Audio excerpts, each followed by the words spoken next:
एक मुलाकात सौरभ बहुगुणा के साथ। हम अपनी टीम एबीपीएल के साथ मौजूद हैं इस वक्त सितारगंज की उत्तरांचल कॉलोनी में, और इस वक्त यहाँ की स्थानीय जनता से हम पूछना चाहेंगे कि उनके मुद्दे क्या हैं, उनकी परेशानियाँ क्या हैं।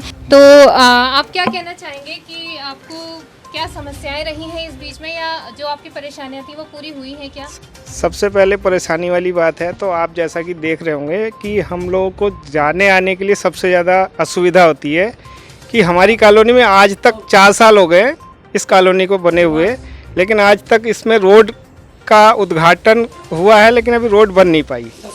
अभी आप देखते होंगे कि हर जगह पानी भरा हुआ है रोड में जाने के लिए। तो यहाँ अगर किसी को कोई परेशानी हो जाती है, कोई बीमार हो जाता है, तो उसको जाने आने के लिए गाड़ी यहाँ से निकल नहीं पाएगी। तो आपके जो अपने नेता हैं जिनको आपने पिछली बार भी चुना होगा, उन्होंने आपके लिए रोड के लिए आपने क्या अपनी समस्याएं सामने रखी या नहीं रखी? हम लोग 2-3 बार जा चुके हैं, हमारे यहाँ के लोग 2-3 बार विधायक जी के पास जा चुके हैं इस समस्या को लेके, लेकिन अभी इसका कोई निवारण उनके द्वारा नहीं हो पाया है। चलिए, इनका मानना तो ये है कि रोड जो है उस पर तो काम नहीं हुआ है, बाकी कुछ और समस्याएं अगर हैं तो हम जानते हैं कि, और क्या पता। हाँ जी, नाली भी है, नाली की परेशानी है। यहाँ बरसात का पानी तो अलग है, घरों का पानी निकलने का कोई व्यवस्था नहीं है। नाली होना बहुत जरूरी है। रोड नहीं है, नाली नहीं है, यानी कि सैनिटेशन नहीं है, बीमारियों का गढ़ बन सकता है ये जगह।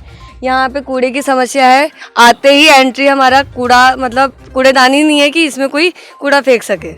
हाँ, सबसे बड़ी समस्या हमारी यही है कि एंट्री में ही इंसान बहुत खुश होना चाहिए, तो उधर से आते ही हमारी कॉलोनी में मतलब इंसान बाहर भाग जाए। चलिए, इनकी काफ़ी समस्याएं हैं, लेकिन कुछ और लोगों से भी हम बात करेंगे। अभी साथ एक और प्रबुद्ध नागरिक जुड़े हैं, इसी कॉलोनी के निवासी हैं, तो उनसे बात करते हैं कि अंकल, आपको क्या लगता है कि यहाँ पर क्या समस्याएं रही हैं, या फिर आपको कितनी संतुष्टि हुई है इस सरकार से, और आगामी सरकार जो भी हो उससे आपको क्या क्या उम्मीदें हैं?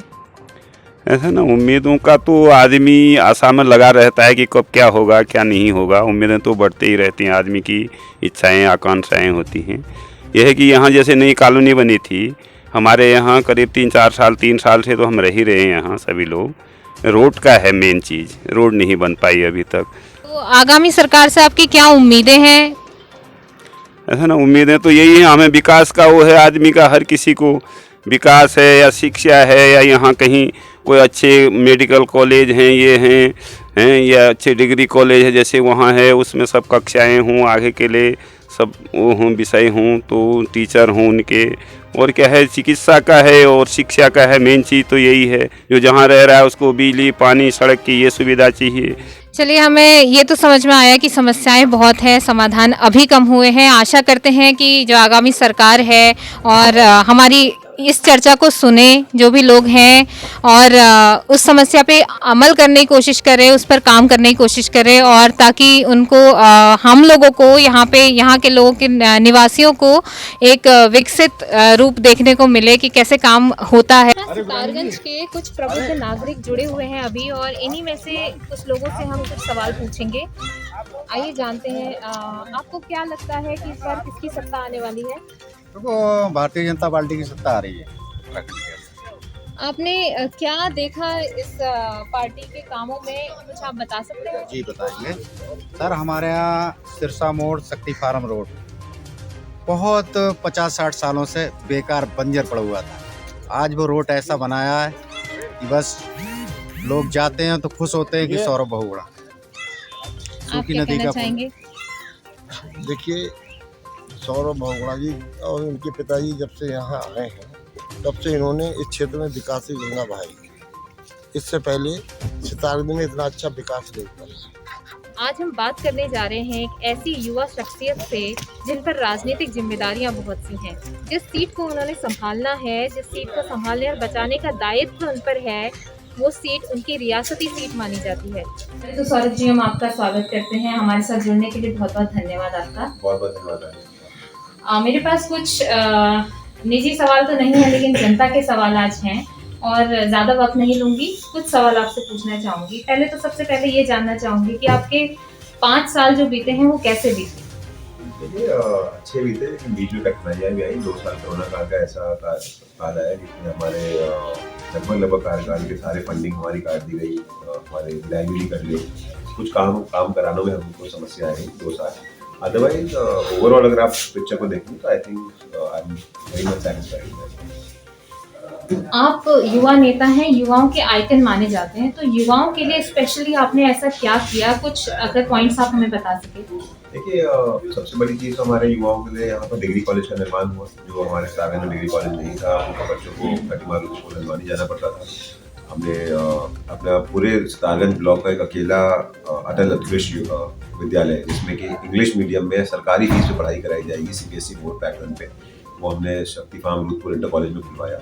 तो ये सारी चीज़ें हैं जो हमने युवाओं के लिए करी हैं। और अगर हम बात करें इंग्लिश मीडियम स्कूल्स की, कहा जा रहा है कि इंग्लिश मीडियम स्कूल्स बनाए गए हैं इंटर कॉलेज स्कूल, लेकिन उस लेवल तक नहीं बन पाए हैं, अभी कुछ ही बन पाए हैं, ऐसा क्या कारण रहा है? नहीं देखिए, अब कोई भी चीज़ आप स्टार्ट करते हैं तो there are tearing problems, starting problems हर चीज़ में होती है। लेकिन जो हमारे यहाँ अटल उत्कृष्ट विद्यालय चल रहा है वो बहुत अच्छी तरीके से चल रहा है, उसमें कोई समस्या नहीं आ रही है सर।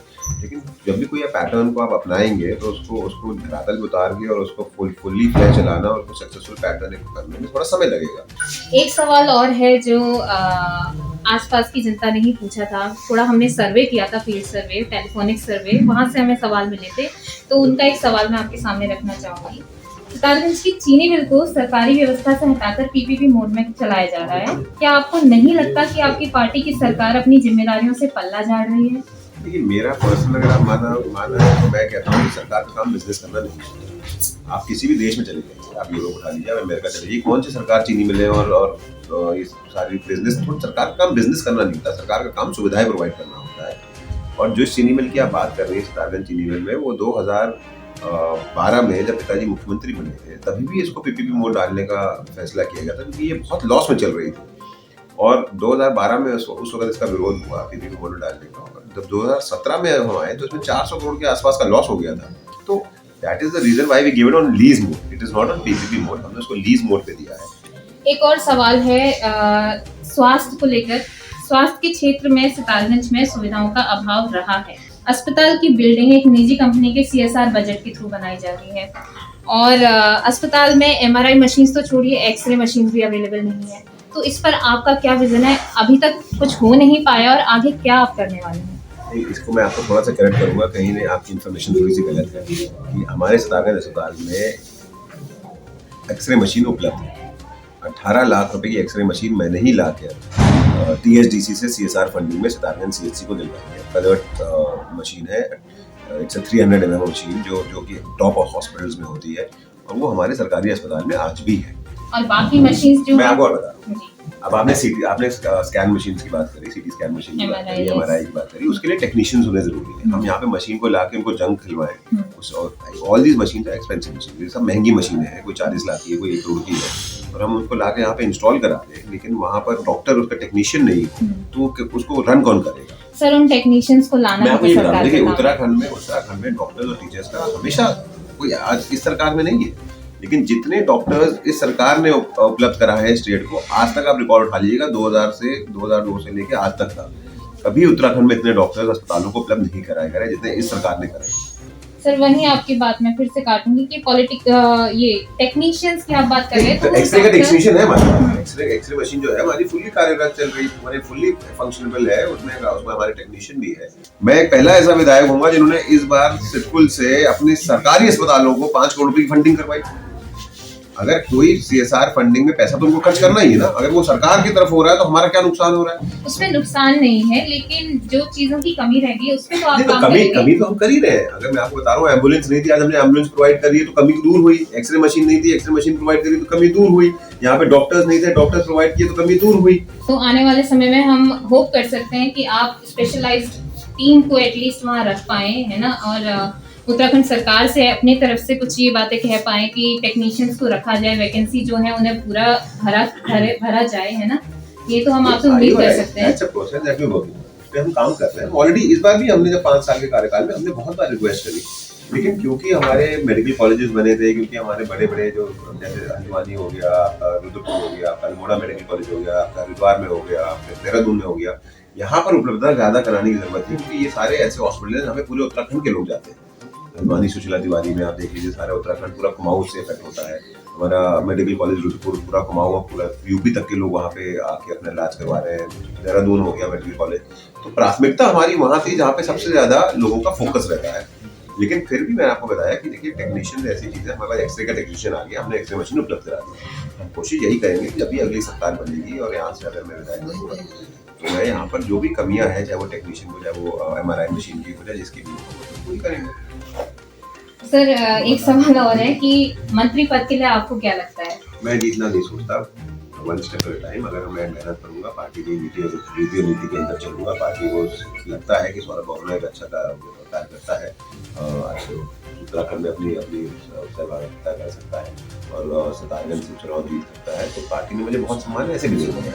2 बार मुझे लगातार पार्टी में एक युवा होने के नाते भी, युवा होते हुए मुझे 2 बार यहाँ से रिस्पॉन्सिबिलिटी मिली है। मेरे लिए यही बहुत है कि पार्टी ने मुझ पर इतना विश्वास जताया है कि मैं सितारगंज विधानसभा को जिता सकता हूँ, और मैं पार्टी के रीति नीति में चलने वाला व्यक्ति हूँ, पार्टी का कार्य करता हूँ। जो पार्टी मुझे आदेश करेगी, जैसे मेरे सेवा देना चाहेगी, मैं वैसे ही। और आखिरी सवाल बस मैं ये पूछना चाहती हूँ कि आगामी 5 साल में अगर आप जीतते हैं तो आपका क्या क्लियर विजन है सितारगंज को लेकर? कुछ 5 पॉइंट्स अगर आप बता देंगे दर्शकों को भी तो बेहतर होगा। देखिए, सबसे ज्यादा जरूरी सितारगंज के लिए अगर कोई प्रोजेक्ट है तो वो रेलवे का है, क्योंकि हमारा सिंपल भी उससे प्रभावित होता है। धीरे धीरे हमारा सिंपल अगर खत्म होएगा तो इसी कारण से होगा कि उसके पास कनेक्टिविटी इश्यूज है। आज के दिन में आप कहीं भी स्टेट में चले जाइए, मध्य प्रदेश चले जाइए, राजस्थान चले जाइए, यूपी चले जाइए, आप तमिलनाडु चले जाइए, आंध्रा चले जाइए, ये सारी स्टेट्स आपको इंसेंटिव देके कंपनीज को लेआउट कर रही है, एक रुपये में जमीन देते हैं, उसके बाद एयर कनेक्टिविटी है, रेलवे कनेक्टिविटी है, रोड कनेक्टिविटी है। तो कोई आदमी सितारगंज में क्यों आएगा अपने करोड़ों रुपए इन्वेस्ट करने जब उसके पास कनेक्टिविटी नहीं होगी? तो हमारा सबसे बड़ा प्रोजेक्ट होगा रेलवे, जो इस बार में मैंने काफ़ी पैरवी करी थी, उसमें काफ़ी मूवमेंट हुआ, लेकिन कोरोना की वजह से वो थोड़ा सा बैकड्रॉप में चला गया। तो रेलवे एक बहुत बड़ा प्रोजेक्ट है। नई कंपनीज को सितारगंज में लाना, सिडकुल में फेज 2 में, ताकि हमारे युवाओं के लिए रोजगार बन सके। तीसरा, स्पोर्ट्स को इंफ्रास्ट्रक्चर के लिए हमने ऑलरेडी स्टार्टिंग में आपको बताया, हमने 2 स्टेडियम सितारगंज में ऑलरेडी बनवा दिए हैं। एक निर्मल नगर में इंटर स्टेडियम बना हुआ है और एक हम स्टेडियम बनवा रहे हैं 1 करोड़ रुपये से रूपपुर में सितारगंज के लिए एक स्टेडियम, ताकि हमारे युवाओं को खेलने का मौका मिल सके, अपनी प्रतिभा दिखाने का मौका मिल सके। और एक पार्क की इशू रही है, हमेशा सितारगंज में एक पार्क की बहुत डिमांड रही है, और समस्या हमारी कहाँ से आ रही थी कि पार्क के लिए कोई हमारे को अतिक्रमण की ज़मीन, सारी ज़मीन अतिक्रमण में है सरकारी, तो उसके लिए हम कहीं ना कहीं ज़मीन शॉर्टेज करके सितारगंज को प्राप्त की। बहुत बहुत धन्यवाद आपका हमसे जुड़ने के लिए, और आगामी चुनाव के लिए आपको बहुत बहुत शुभकामनाएं।